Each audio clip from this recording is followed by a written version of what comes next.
Hello po mga kabayan, mga kalingap ka-business ka-papi. Magandang buhay po. Pasensya na, hindi po ako makakapag-reaction ngayon. Bumigay po yung aking katawang lupa. Kailangan ko pong magpahinga ng maaga. At ang oras po ngayon dito sa amin, makikita niyo po. Ayan, 11:24 po ng gabi. Sana po hindi na ako tawagin para makatulog muna ako. Tinapos ko lang yung aking trabaho kasi hindi naman pwede dito na kahit may nararamdaman ka, ihihiga mo. Kikilos ka pa rin. Lalo't nag-alisan sila. Kailangan talagang pagdating, wala silang aabutang kalat. So ito po, iinom na rin ako ng gamot. Naramdaman ko to mga kababayan is, dito ko sa baba, yung isip ko lutang na hindi ko alam, akala ko, nandun ako sa taas, tapos bakit ako ng hagdan. Parang hindi ko, absent-minded. Sobrang stress yung isip ko talaga. Tapos mainit yung katawan ko na giniginaw. So, kailangan ko pong magpahinga. Kaya pasensya na po kung hindi muna ako makapag-reaction. Baka kasi may mga nag-aabang na mapapansin ninyo, 7 o'clock sa Pilipinas, meron akong upload.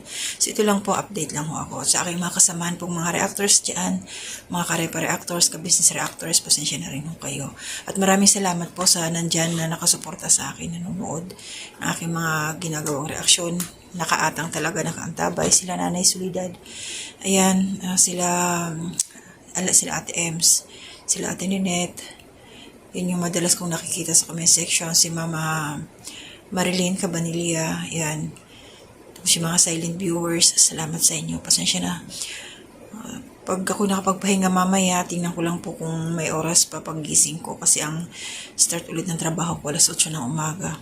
Tuloy-tuloy po dito, ang hirap. Ito yung pag ganitong may nararamdaman ba ako, naalala ko sa Pilipinas. Kung nandun lang ako, may mag-aabot sa akin ng tubig na mainit. Gusto kong uminom na mainit, yung mga ganon. Tapos pagkain, mag-aasikaso. Pero dito wala. Pag hindi ako tumayo, hindi ako makakakain. Kailangan kong gumapang papunta ng kusina. At nung sinabi ko lang na hindi okay yung pakiramdam ko, masama, binigyan lang ako nitong gamot. Tuloy pa rin ang buhay.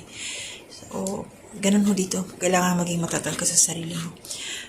Tayo, mga kapwa ko FW, alam natin to na pag ang pamilya natin doon sa Pilipinas may sakit, kabadong-kabado tayo, sobrang nag-aalala, maghahanap ng paraan para makapagpadala.